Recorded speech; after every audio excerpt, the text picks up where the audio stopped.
All right, welcome back to the final segment here. I appreciate you listening. You know, I love all of you. And we're going to talk about abortion and these upcoming midterm elections. Before I get into that, just want to remind you to please subscribe to this podcast if you haven't already. Give me a 5-star rating and give me a little bit of a review, just a few sentences to let people know why you love this podcast so much. And don't forget to check out my new satire Substack at smatteringnews.substack.com. And let's get into this. So, earlier this year, as you already know, the Supreme Court issued a ruling overturning Roe v. Wade, which essentially means that legislation regarding abortion is to be left up to the states. Now, ever since it became known that the court was going to issue this ruling, when the draft opinion was leaked to the public, by the way, they still haven't discovered who did the leaking, have they? Or if they have, they just haven't told us about it. Anyway, ever since this happened, you know, the Democrats and their close friends and allies in the activist media have been leveraging the issue to possibly make sure that they don't lose both chambers of Congress in November, or at least to mitigate some of the damage that they're about to take in the elections. They have been very aggressive in their condemnation of the court's decision, and also the legislation that went into effect in red states that placed restrictions on the procedure. Now, part of their plan, and this wasn't a bad strategy per se, really. Part of the strategy has been to paint Republicans as extreme on abortion. And accusing them of being out of step with what the majority of Americans feel about abortion.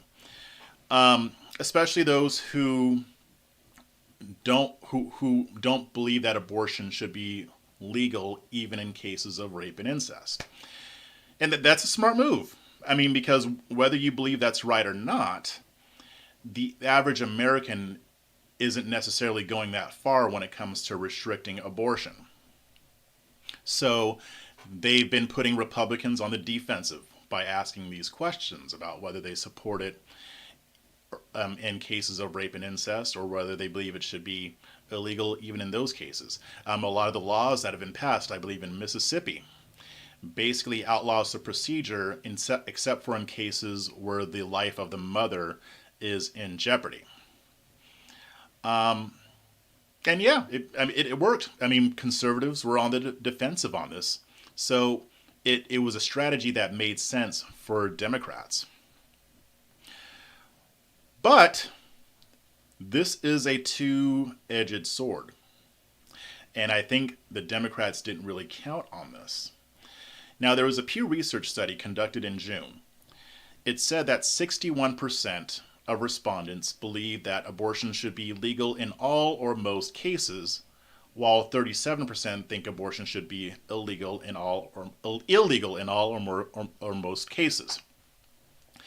Now, this sounds kind of damning, but when you look at the numbers more closely, especially when you look up Gallup polls that have measured this over the past 30 years or so, you see that even those who think that abortion should be legal still are for certain restrictions. See, the issue here is that Democrats aren't thinking about that part of it.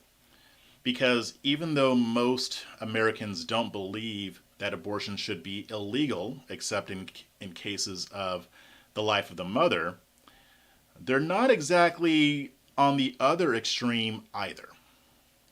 And this is where Democrats have been getting hit. Because, and honestly, I believe that the Republicans should be doing this more, but Republicans have been turning this back on them. See, Democrats have been kind of evasive on the issue since there have been Republicans and members of conservative media who are pointing the finger back. And this has put a lot of Democratic politicians in situations where they kind of have to hem and haw when they're asked about how far their support for abortion goes. Now, a lot of them refuse to give a straight answer, especially when it concerns late-term abortions. And that's the issue here. That's what's making it harder for Democrats to really use the abortion issue to its full potential. So there have been several, like Katie Hobbs. Some of them have admitted where they stand on abortion. Now, they may not come out and say, yes, I, Katie Hobbs, support abortion in all cases up to the birth of the child. But they'll say things like, when they're asked about it, they'll say, I believe that's between the woman and her doctor. So essentially they're saying, yes, they would be okay with abortion up to the point of birth. Katie Hobbs, who is running for Arizona governor, she's running against Carrie Lake. She's just one of several. You've also got Stacey Abrams, who's running for governor in Georgia. You've got Beto O'Rourke, it's Robert Francis O'Rourke, who is running against Governor Greg Abbott in Texas. And, he's going to lose. And you also have others. Charlie Crist, who is running against Governor Ron DeSantis in Florida. They have all pretty much indicated that they are okay with abortion up to the point of birth. Now then, how does that jibe with how the American public feels about the abortion issue? Because again, they may not all think most don't think that it should be illegal in many cases, but not in all cases. So the Associated Press, they did a survey with the Nork Center for Public Affairs Research, and they found that 65% of Americans believe abortion should be illegal in the second trimester.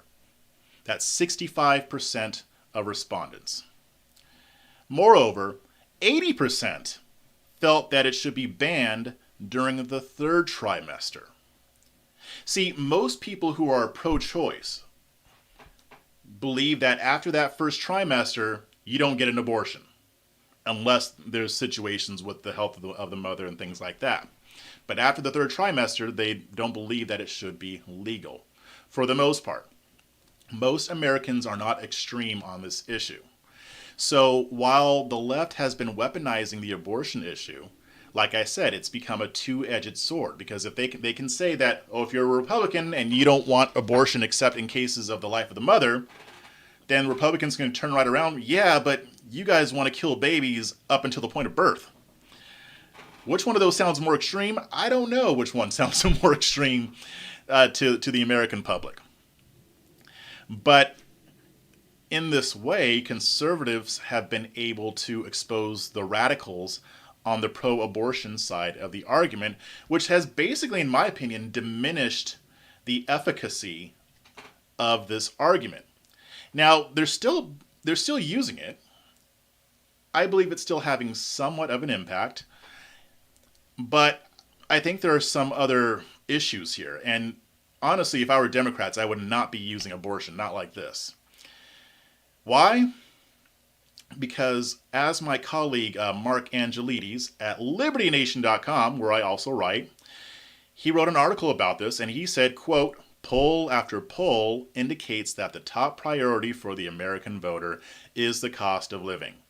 It was true when Clinton strategist James Carville coined the phrase, 'It's the economy, stupid,' and it remains true today." And he continues, "Even a recent New York Times Siena College survey noted that female voters are more concerned over pocketbook policies than abortion." And then he asked the same question I'm asking. So why, instead of seeking to address the issue of inflation, are Democrat politicians doubling down? He continues later on the article and he writes, quote, "For the millions of voters across the nation who would usually cast a straight blue ballot, their party's refusal to acknowledge that inflation and the cost of living crisis are the pivotal issues during this election cycle is likely more than a little frustrating. How do you make yourself heard by an authority who refuses to listen?" And he is absolutely right. We actually just talked about this earlier for another thing on Liberty Nation TV, which I host. You should check that out. And we basically agreed. I mean, Americans have been telling both parties what their main concerns are. It's the economy. Abortion barely even cracks number 7 on the list. American voters are telling Democrats, hey, we're hurting here at the gas pump. We're hurting when we go to get groceries. You know what? Education is an issue. Immigration. Crime. Pretty much, there's tons of issues that take precedence over abortion. And yet you still had Joe Biden coming out and doubling down on abortion. You want to hear from him? Okay, hold on a second. Let me roll it. The court got Roe right nearly 50 years ago, and I believe Congress should codify Roe once and for all. Right now, we're short a handful of votes. If you care about the right to choose, then you got to vote. That's why in these midterm elections are so critical to elect more Democratic senators to the United States Senate and more Democrats to keep control of the House of Representatives. And folks, if we do that, here's the promise I make to you and the American people. The first bill that I will send to the Congress will be to codify Roe v. Wade. And when Congress passes it, I'll sign it in January, 50 years after Roe was first decided the law of the land. And together we'll restore the right to choose for every woman in every state in America. So vote. You got to get out the vote. We can do this if we vote. We can do this if we vote. I'm going to codify Roe v. Wade. But, Mr. President, we're hurting. We're losing money. We're hurting financially because of this inflation. You know what? I hear you, American people. That's why I'm going to codify Roe v. Wade if you elect more Democrats in the House and the Senate. Mr. President, do you know how much money I paid at the gas pump just to fill up my car? I can't even go to places that I normally go to in my everyday life because gas prices are so high. You know what, voter? You're right. This is an issue. And in order to address it, I'm going to codify Roe v. Wade so that you can kill your babies. Dude, really? I mean, I just told you how much I'm paying in gas. Do you know how much it costs just to get some chicken at the grocery store when I go to H-E-B? I can't even buy salmon anymore as much. I have to budget it. I have to portion it out. I don't know how much longer we can deal with this. All these gas prices and the groceries. I can't buy what I normally buy, Mr. President. The cost of living, it's just too much. I mean, what are you going to do about that? Listen here, you lying dog-faced pony soldier. I told you I'm going to codify Roe v. Wade. You're worried about your cost of living? You know what Stacey Abrams said before she was twerking on stage at that rap concert? If you have more abortions, it'll lower inflation. You won't have to buy as much for those kids that you won't have. So vote for us. We'll codify Roe v. Wade. Okay, that's it. Let's go, Brandon. And that's how the midterms are going right now. That was an impromptu skit. I wasn't planning on doing that. Maybe I should do more of those. That was kind of fun. But yeah, that's pretty much how the midterm elections have gone. Now, the other issue that Mark pointed out when we were talking is that one of the reasons why abortion isn't working so well for Democrats is because the court issued its ruling too early. And when I was having conversations back then, I pointed this out. Now, if they had come up with this ruling this week or next week, or maybe even last month, now, it's going to get a lot of people mad, right? I still don't think it would be enough, but it would possibly help them mitigate some of the devastation that they're going to take in November. The problem is that it happened earlier this year. And I even said, yeah, this is going to hurt. This is going to hurt Republicans, at least for the short term, because Democrats are going to use it. But I guarantee that by the time that it came down to the wire, the economy was still going to be the number one issue. That's going to be what's on everybody's mind. I mean, and honestly, pro-life voters are way more adamant about the issue than pro-abortion folks are. I mean, they're pretty passionate about it. But I mean, if you believe that when you have an abortion that you're snuffing out the life of an innocent child, I mean, it does. I mean, that's not, nothing's going to elicit passion more than that, right? So, with our American level attention span, I figured that even if Democrats continued harping on this issue, when people are going to the grocery store and they're paying more, they're not thinking about abortion. And they're not thinking about January 6th either, for that matter, which is the other issue that Democrats are pushing. Stan Greenberg, who was a well-known Democratic pollster, told Politico that Democrats need to stop trying to push this issue and also need to stop touting their accomplishments, their legislative accomplishments, and instead focus on what those accomplishments are going to do to help lower the cost of living. But, I mean, he's not wrong. I mean, if I were Democrats, I'd be pushing that. But the problem is that that's all they have. I mean, because they haven't really done much for the economy. That might benefit people, in the future, but they're still dealing with these prices. So, but again, that would be like their best hope at this point. And really, realistically, even if they change their messaging around, it's too late. I mean, we're less than 2 weeks away from the midterms. The die is cast. So but this doesn't mean that the abortion issue isn't going to come back up, right? Because Roe v. Wade was overturned. That was a historic moment, something that people never thought would happen, at least not in our lifetimes, and it did. So that's going to be used for more political fodder.